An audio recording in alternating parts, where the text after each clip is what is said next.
Ladies and gentlemen, boys and girls, people of all fandoms, welcome to the Ferret Raccoon podcast, episode 85. I am Ace. And I'm the Angry Raccoon. And it's getting to the end of March, or kind of is the end of March. Well, by the time this podcast goes up, it will be in April. So happy Easter, everyone. Yeah, happy Easter. I hope everyone's had a fun, a good day, I guess. Hopefully, yeah. Word of advice, minimize your chocolate intake for the next few weeks. Yeah. Spread it out. Don't eat it all in one go because you might be hungry come Thursday. Yeah, definitely. Maybe add some whole grain nuts in there. Yeah, a little bit something, yeah. Exactly. Just melt the chocolate down if you want and just start adding it everywhere in small doses and stuff like that. Exactly. You don't want to consume it all and then feel sick for a while. Yeah. It's never the best. It kind of happened to me once at Halloween. When I was a kid. Yeah, I can see that happening. But yeah, it's been a bizarre day as we're recording on today. It started off very cold, now it's sunny, and there's meant to be snow, but luckily there's been no snow in this country. Although it would have been nice to have snow during the Easter holidays, but no, that's not how things are gonna work, unfortunately.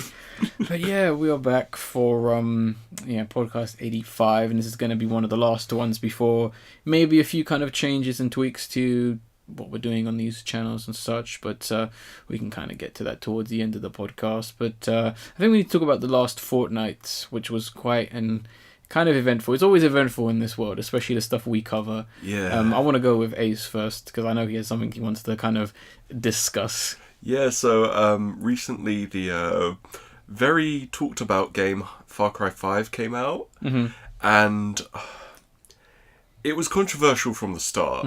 I mean, people were already projecting what they thought the game was going to be onto the game. And then when it came out, everyone was disappointed. And some of the things I find most interesting is how confused the writers must have been. Because it takes the weird, very ultra, crazed zealot stuff and makes those bad guys. But then the good guys have shades of Alex Jones conspiracyisms, and I'm like, what are you getting at here? Who do you root for? Yeah, and there's literally some notes you can find from good guys that say these church people are turning the frogs gay. And I'm like, are you serious? What the hell? It seems like ideals and understandings have been kind of confused, where maybe at some point they were trying to blur the line of the good guys and the bad guys. Maybe there's no difference, or maybe they're trying to do extreme versus paranoia, and obviously things just aren't working together because at some point I'm sure someone was like, well, if we're going to do something about America and have controversy in politics and these kind of ideals, we can't just have good and bad. Yeah. And obviously with what you're saying and what I've seen in a few senses, it seems that maybe it was a bit too ambitious to possibly go on that angle, if I am correct. I mean, yeah, kind of, because it uses very loaded imagery, but it doesn't do too much with it. And it feels like they bit off way too much than they can chew. So, I mean, good thing is, though, you can still have a ally bear called Cheeseburger. That's cool. That's interesting. And a dog and a mountain lion that can be on your team, which those are all cool. Yeah, I know people were very happy with the fact that, to heal Boomer, you just give him strokes. I was so happy with that. The thing that I was kind of surprised about was why did they call the dog Boomer? They must be a fan of Independence Day, because that's what the dog in Independence Day is called. Okay, I forgot that bit. That's probably a direct reference there. Most likely, or I actually think it might actually be a reference to the Nostalgia Critic. When he does his review of Independence Day, where he makes the great joke or kind of talks about the fact that they focus so much on the woman worrying so much about the dog not blowing up in the explosion, and he's basically going, Boomer will live. Yeah, I remember that. Maybe it's a reference, I don't know. Very possible. I mean, I think Boomer is still a typical name for dogs, I think. Yeah. Just is maybe more in America than England, I think. Yeah, definitely. I was shocked by the ending for this game. Oh, you've already beaten it? I didn't play it. I would watch someone else play it. Fair enough. I'm not going to spoil it, but it came out of nowhere, and there's very little explanation for it. And I'm like, what's the point? So it just cut to credits, and you get down with the sickness. If it did, then I'd be like, oh man, it's like Game of the year. It's like my favourite Dawn of the Dead film. But yeah, no, a very confusing ending. Not in that, like, you know what's happening, but you don't know why. Oh, okay. Yeah. But it's such a messy game. I still actually haven't just checked out it, honestly. I probably should do at some point. I also kind of just remembered we kind of did our sections out of order. We meant to talk about the stuff we did during the week, then before the action news and the fortnight. Yeah. But no worries, we can still do that. What else have you been doing other than trying to dissect the mythos of Far Cry 5? Well, I managed to finish both Borderlands 2 and pre-sequel. I'm probably going to sound blasphemous here, but I think Borderlands pre-sequel is my favourite of all the games. Get out. It was really good, and it was nice and short and easily to replay. No, I like the Borderlands, the pre-sequel. I think it's a damn solid game. I think a lot of people were very... I think people didn't like it. Not to say people thought it was a bad game, but it's definitely not as memorable as the second one, I think, for a lot of people. Because I think the second one definitely was like... everything improved and way more for lots of people coming from Borderlands 1, and this one just felt like more. Yeah. I wouldn't go as far as say it felt like long DLC. I think anyone who says that is a bit silly. Yeah, that's a but bit weird. What I like to call it is Australia in space. Yeah, exactly. That's basically what it is. It's the Aussie humour was a nice touch. Because I feel a lot of the humour in 2 never got me. Oh, okay. Yeah, I didn't like a lot of it. It was either in your face or reference, and I was like, not for me. Whereas the Aussie humour was subversive and light. Probably because we can get it a little bit more. Yeah. English humour and Australian humour, most likely. Yeah. I liked the addition of laser weapons and cryo stuff. That was great. And Claptastic Voyage, my favourite DLC. Oh, the DLC, yeah. I absolutely loved it. I didn't actually play that, so maybe I'll have to go back at some point and do that one. Yeah, definitely. It was really, really good. Okay. But that's it for the games. The 2 films, which I'm going to kind of blow through quickly. Always have to do 2 films. I do. I'm not saying that as like a negative, I'm just saying. Went to the cinema to watch the most anticipated film, Tomb Raider. Oh. And it was okay. Oh, what a surprise. Outside of the Pokemon films, it's probably one of the best video game adaptations. But that isn't saying much. Yeah, it's really not saying much. Yeah. Alicia Vikander was really good in it. The film didn't respect the audience's intelligence. Ooh. Like, it flashed back to something that happened 5 minutes ago, and you're like, yeah, I remember it. You don't need to tell me again. Yeah, we have to remember the people who is going, oh yeah, he said that, didn't he? Yeah, and that grated on me. I was actually surprised the direction they took it, because I can't really say without spoiling. Yeah.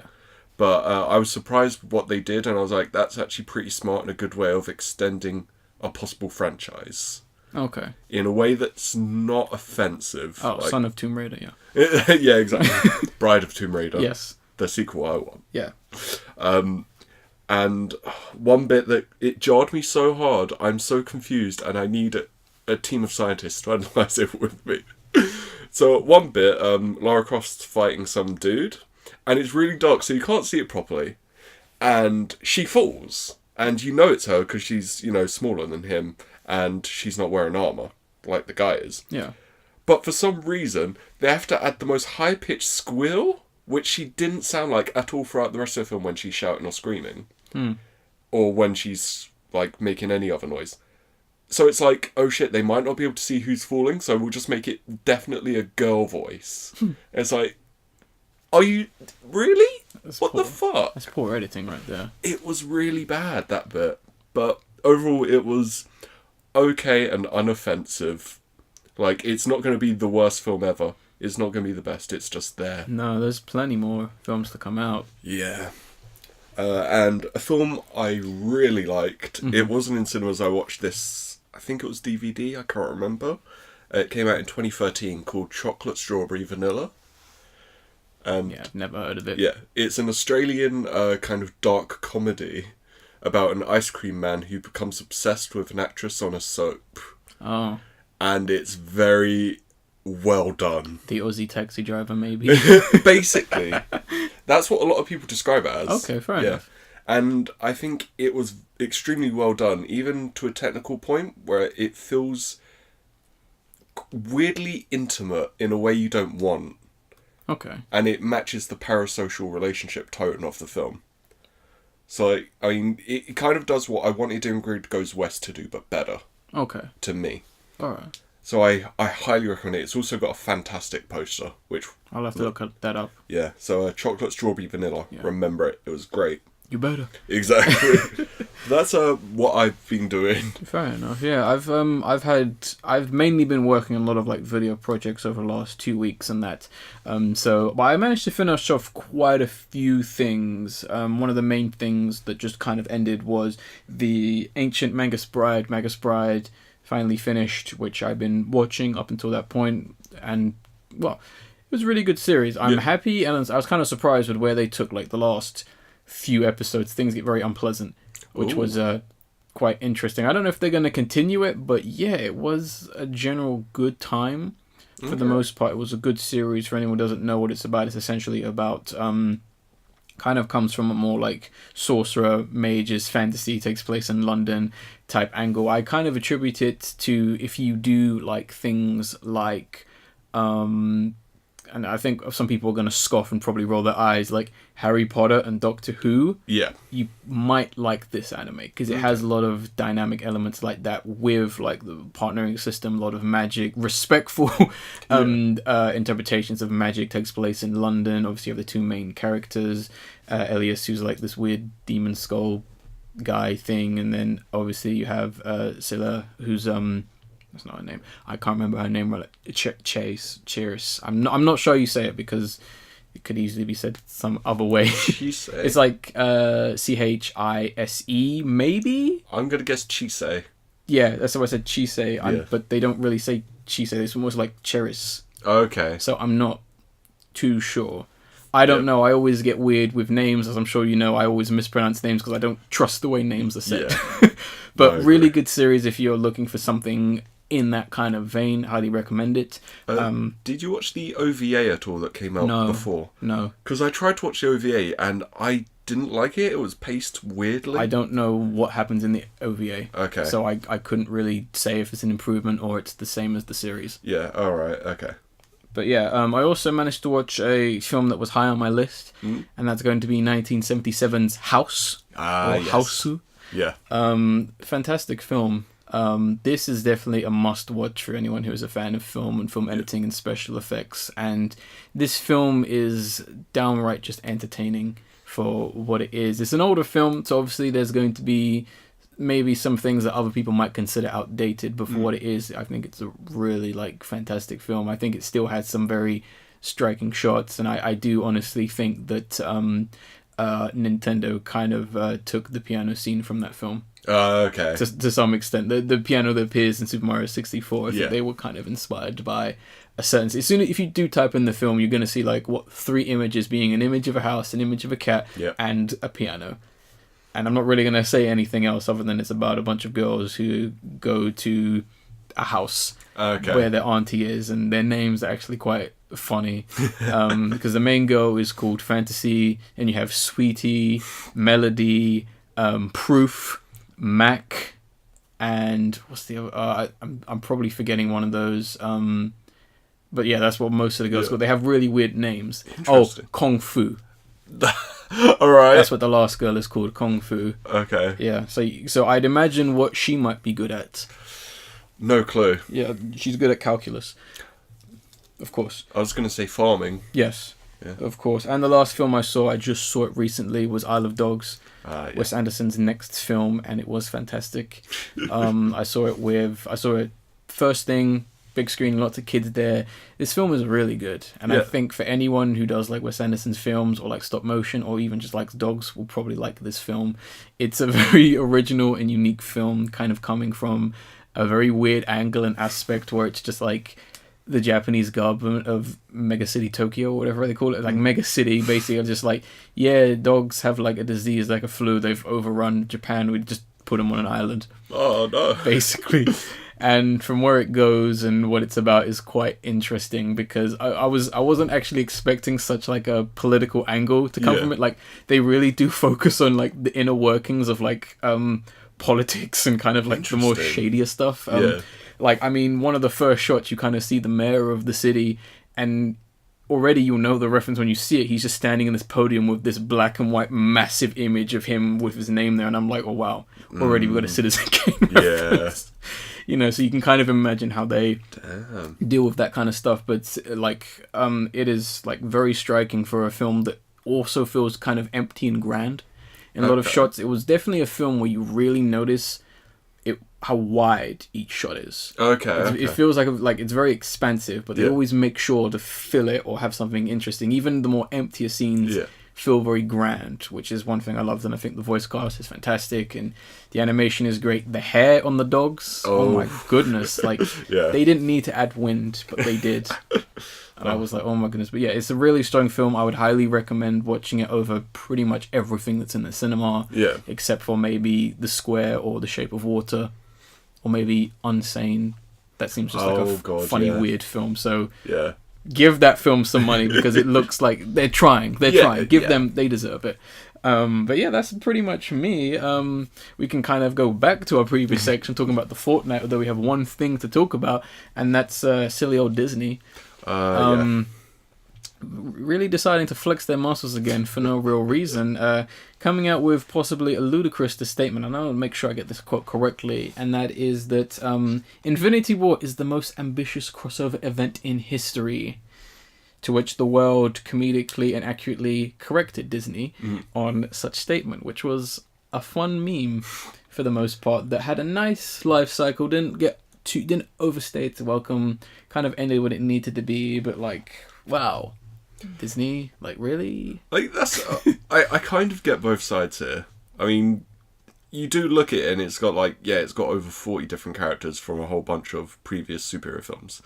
Yeah, big crossover, and I get everyone taking the piss, because everyone loves to take piss at big companies. It's great. Yeah, of course. But I don't really have a leg in this race. Really? No, I'm kind of like, I got kind of bored of the memes in minutes. That was me. I kind of did. They were funny because like there's only so many they can do before you like really start stretching it. There were like some accurate and funny. I think the first one was like literally the Hannah Montana Sweet Life of Zack and Cody, and That's So Raven one, which it was like, you know, which stuff was funny, but then people started to stretch it and it didn't quite make. Like, those ones were funny ones, but the one that got me and it really made me annoyed was that, I can't remember the guy's name, but it's the something theory where all these things are all connected. The game theories guy? Is that what you mean? Oh. Like, it's an actual person who did TV commentary in like the 90s or something.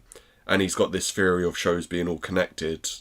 And I've always thought that was the stupidest theory I've ever heard in my life. And people were shoving it out. I was like, no, this is the most ambitious crossover. I was like, no, because it's not a crossover. Exactly. There's nothing confirmed or legitimate. Yeah, I mean, the way I see it is, first of all, Disney owns all these characters, so not really a crossover. If you work with Warner Brothers to, you know, do a Justice League Avengers film, maybe you'd have a bigger deal. But to me, it's really just the Avengers meet Guardians of the Galaxy, honestly. Yeah, I guess. I mean, again, it comes down to that thing. It's like Universal Monsters and stuff. Those were considered crossovers when you got like Dracula meets Abbott and Costello. Yeah, the only real one was Frankenstein meets the Wolfman meets Abbott and Costello. That was like the legit one. Yeah, but those were all, again, they were owned by the same company. So it's like, you know, what do you classify as a crossover? What isn't? I tell you what, I do classify the actual greatest crossover in all of cinematic history. Go on. Who Framed Roger Rabbit? I knew you were going to say that. Yeah. That, I agree. That is probably the most ambitious. At one point, no joke, they had every animator in the world making that film. Yeah. In order to get it finished in time. And when you look back on that film and how things, I mean, even for the time, it was crazy that things in that film were happening. Even now, you look back at that and there's a scene where you see Mickey Mouse and Bugs Bunny in the same shot. Yeah. And the difficulty in making that shot work is so fascinating. It's not just the fact that obviously they didn't want to work with each other. Yeah. The rules and the fact that they were literally just like kids about it, where it's like, well, if Bugs Bunny's going to be on the same scene as Mickey Mouse, he needs to be there for exactly the same amount of time. Otherwise, we're not doing it. Yeah. Otherwise, we'll take all our characters and you won't have it. Ridiculous, but it's funny as hell. That's the real legit like crossover right there. No, I agree. And that's nothing will really top it, I don't think. It's definitely the biggest one, and damn, such a good film. Of course, yeah. I mean, I just kind of wanted to like mention this because I thought it was like such a funny thing to had people kind of raving about it. But yeah, let's go on to our topics and that. And the first one it's mainly film based, I think, actually. Yeah, and the first one is that Netflix films are kind of banned from the Cannes Film Festival. Yeah, which was really disappointing to hear. I think like the official thing, it was like banned from receiving awards. Yes, we should clarify. It is a somewhat misleading title. Yeah, like they will be showing films there that are Netflix films, but I'd imagine there's probably some people scoffing at that idea because it's just such a pretentious and elitist thing. Yeah, I mean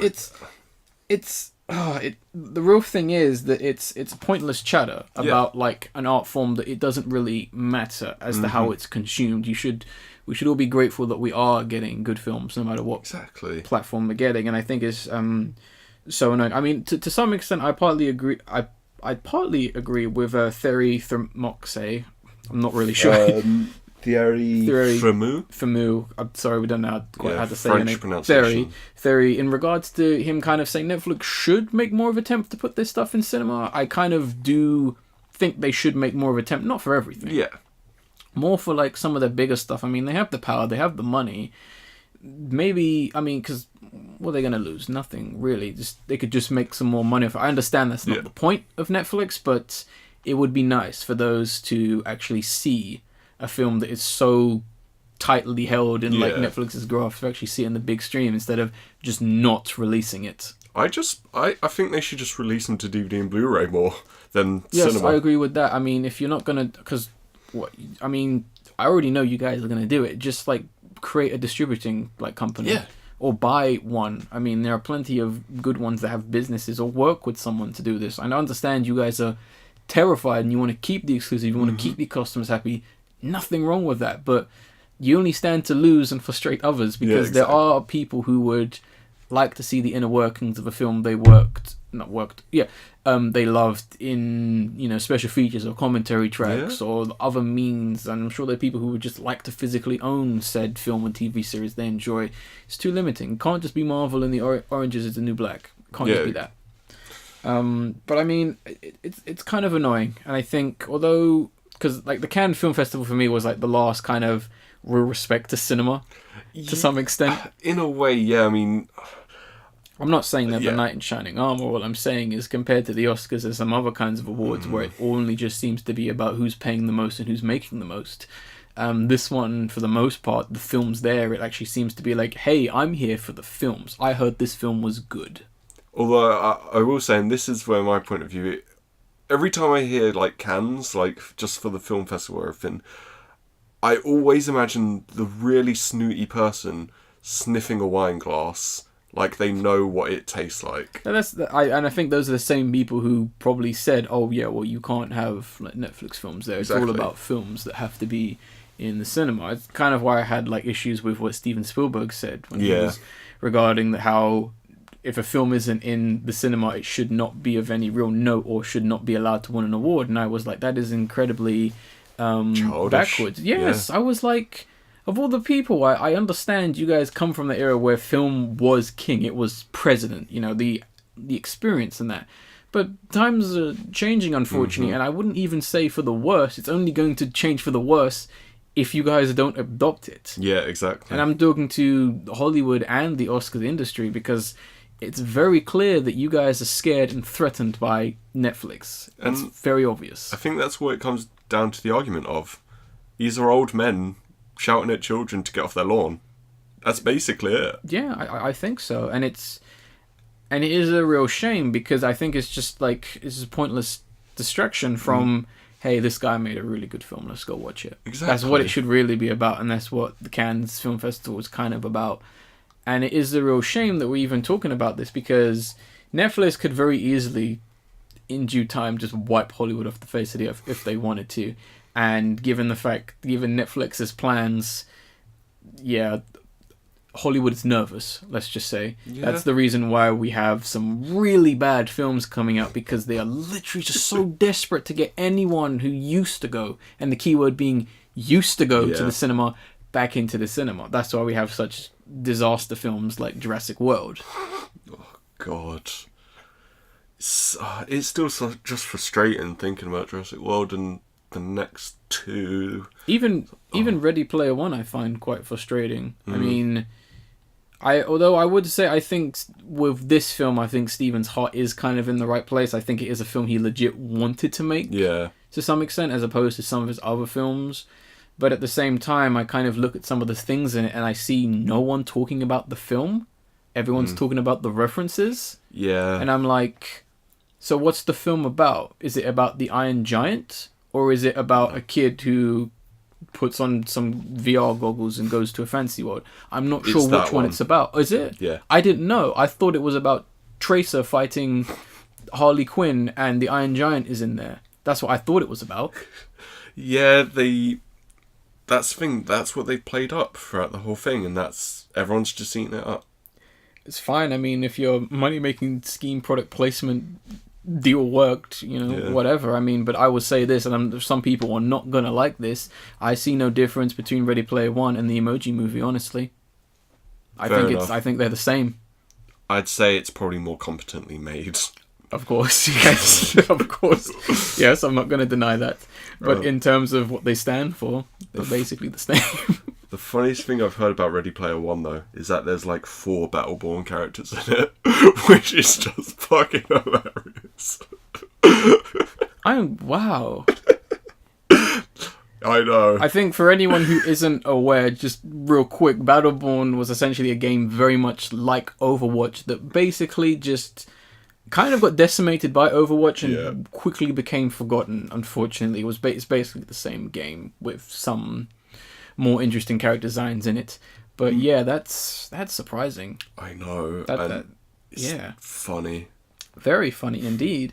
But yeah, I mean, the situation with these two giants battling out, because at the moment right now it seems to be Hollywood versus Netflix versus Disney, and that's not a good thing. We need more indie studios to come up.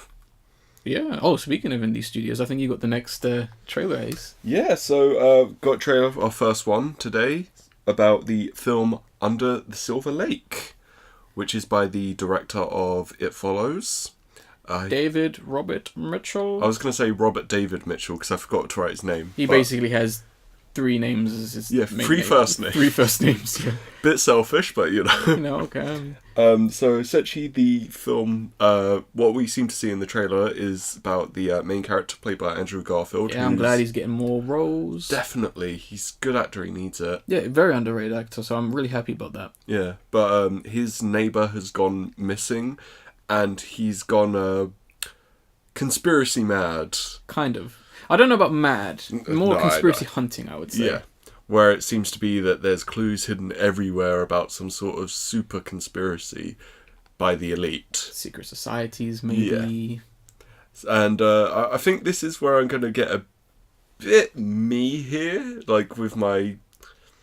just how I talk about film. Okay. And I kind of hope it's not going to say that there's a secret super elite that's talking to each other through media when they could just talk to each other in person. I don't think so. Okay. I think it's more... the way I saw it just from the trailer, I saw it more as kind of like a calling card. Okay. That's the way I'm kind of seeing some of these messages. Like, I understand there's probably going to be scenes where he's kind of going, there's a pattern here, there's a code here, the Unix system, I know this. Yeah. I understand it's probably going to be like that, but I think it's more... I think it's more going to be like Pi. Like 1998's Pi, a slightly more comedic version of that. Because you watch Pi and you're just like, you don't want to go outside after you watch that film. I watched Pi and I forgot colour existed. Yeah, oof. Show that film to your kids, they'd love that. But yeah, I mean, I'm kind of hoping that there will be like a good, or more or less the right amount of commentary as to how far it goes. I don't know whether they're actually going to say real things or not to societies. I'm kind of interested in that angle, and also the fact that it's a different film coming from a director who I think is super known for It Follows, a very creepy retro horror film, and he's kind of just surprised me because when I saw the trailer for it and I saw the image of the main actress just kind of in the wall, I'm like, oh god, ghosts coming to get her. And I was still pleasantly happy to see that this is an interesting film. It's definitely one to keep your eye on. Yes, I mean, as soon as I saw that A24 logo, I was like, oof. Yeah. Oof, potential. It was the same thing when I watched It Comes at Night. Oh, right. And the A24 logo, I was like, oh, it's going to be good. For a second when you said It Comes at Night, I thought you meant Ghost Story, and I was like, did you really like seeing Ben Affleck just like standing there while she ate food? What film is this? Ghost Story. The new one? Yeah. Oh, the one that came out like last year. The indie film. Oh, that thing. Yeah. Where she like literally eats pie for like 10 minutes or something. I don't know about that film. I think when I was watching Baby Driver with my mum and they showed a trailer for that, my mum doesn't like scary things. So as soon as she saw that, she was like, oh no. And I was like, don't worry, Mum, it's okay. Yeah. The only thing you'll be scared of is if she fell asleep or not. Oh. Well, that's very easy with her. But yeah, I'm looking forward to it. It comes out in June, I believe. So hopefully, maybe we'll get a screening of this. Yeah. It won't be like It Comes at Night, where it's only in cinema for 2 days. That film came and went. I know. I'm glad we saw it. Yes. Yeah. Oh, no. Yeah. Did you see it? Yeah, you did. I think I... Sorry, my brain's kind of dead. No, that's fine. Yeah. That's fine. No, and finally, our last trailer, which I believe you have as well. Yeah, so the last trailer, and for, I don't know, second dumbest name for something we've talked about today. What's the first? The anime that you were talking about before the podcast. Pick Up Girls in a Dungeon. That one. Oh, is it wrong to pick up girls in a dungeon? That's the first dumbest name of something today. But the second one being The House with the Clock in Its Walls. Yeah. Can we just put a picture of like Rich Evans and Jay Bourne? Mike Stoklaja. Put him there. Sure, we could do that somewhere, maybe. Boy in the wall. That's the first thing I think. The clock in the wall. Yeah, exactly. That's a boy. It's a clock boy in the wall. I mean, we did see what are those things called? I forget. The robotic machines. Automatons? Automatons, yeah. We did see those, so highly possible. I mean, I'm gonna really, just based on how this trailer was done alone, this is what Goosebumps the film should have been. That's what I was thinking, and especially because it had Jack Black in it, that's the first thing I thought of Goosebumps. Weird, fun, comedic, haunted house film. Yeah. It's what it should have been. I mean, I did get vibes of Eddie Murphy's Haunted Mansion. Oh, so let's not go there. Yeah. So I was kind of like... And some of the visual effects looked a bit weird at points. Oh, they look very cartoony. They took me out of it. Big time, because it's that's going to kill the tension, honestly. Yeah. But I think. I mean, at least for me, Jack Black's going to kill the tension instantly. As soon as he turns around. He kind of plays the same role in every film now. And it's gotten to a point where he didn't in Waterworld. Yeah, but that's an old film. Now, he's just played the same character. Anything to get that Waterworld reference in there, Raccoon? It's the best film ever. One of the best I've seen. I actually did see it recently, and I fell asleep at one bit. It's so dumb. Mad Max on boats. It's not good. It's more, where did the budget go, the film? Yeah. I don't know. But yeah, I mean, it's... The title was way too long, and I think it's going to kill it, because I don't think the target audience, being 4 to 6 year olds, can even say this film. Its name. Oh, the one with the house. What film? What film, daughter of mine? Roadhouse? House? House 1981, House 1997, House 1977. 2? What about the TV show House? The Haunted House, Monster House. Just go for a tangent, but luckily I have all those films. Yeah. But yeah, I mean, I thought it looked kind of I thought it looked like it could be a good scary film for kids. Yeah. And I think some of the ideas in the film were nice. I like the idea of this kid just coming as weird not too kooky, but kooky house. And this kid's here, and he's exploring in those crazy things, and it looks like it could get scary at times. It looked like there were moments ready for jump scares. Didn't see any, which was like actually kind of refreshing. Surprising, yeah. I was half expecting like face in your face. Maybe that's because it is a kid's film. Maybe that's because maybe there's some competency behind this film. Yeah. That'd be nice. I did expect to see Jack Black in like the basement running at you with water, but that didn't happen. So Yeah, I don't know. It looked fine. Yeah. I mean, I think we're kind of ripping on like a lot of the more stupidness of it. The title's too long. Yeah. And it's not even a good title either, because I don't think that actually makes sense. I'm guessing that the whole film, like, it's literally just the house is an automaton itself. I think the house is alive. Yeah, it's got clockwork in it. There. Saved yourself $10. I guess. That'd be great if the film starts and Jack Black just says it outright. Yeah, I think damn it. He does say like there's the house is always ticking, which I guess could be an unsettling scene or line in a maybe better film.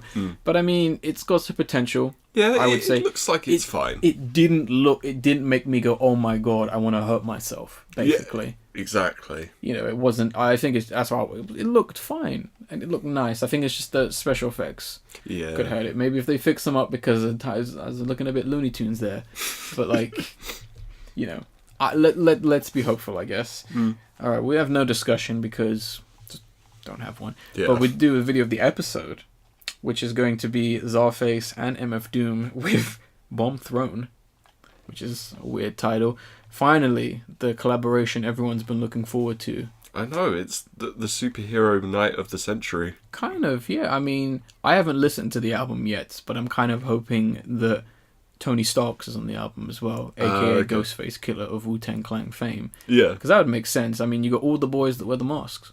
Yeah. Simply put, I believe CZARFACE is actually based on a Marvel villain, but I'm not sure which one.